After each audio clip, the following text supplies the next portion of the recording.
do you need to learn how to Bluetooth connect your mobile phone to a Toyota Yaris Cross for Apple CarPlay and Android Auto? Then check out this video.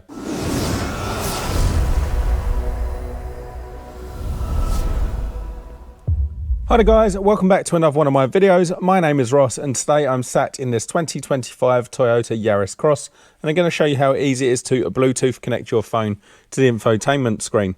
And it's really good on this car because they've introduced wireless Apple CarPlay and Android Auto.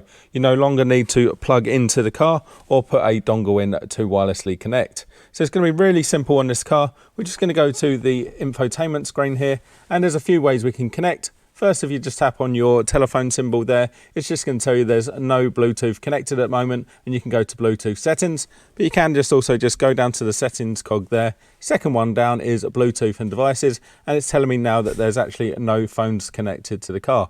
So this is where we're going to go to our mobile phone and we're just going to go to our Bluetooth settings. I'm an Android user, but it's fairly similar on Apple.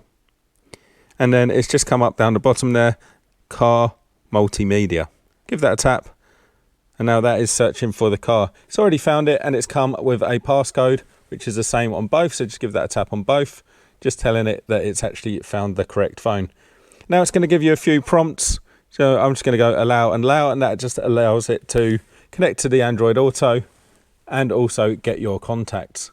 It's now just doing the setup. So it takes a little while, but that's now loaded and you can actually see all the different apps on my car. So we can use the radio, maps, obviously telephone messages, and all that is now going through the car.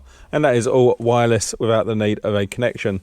So that's really good. So there you go. Nice, quick, simple video for you today. If you found that interesting or helpful, please do give me a thumbs up. Leave me a comment down below. Check out some of my other videos and subscribe to my channel.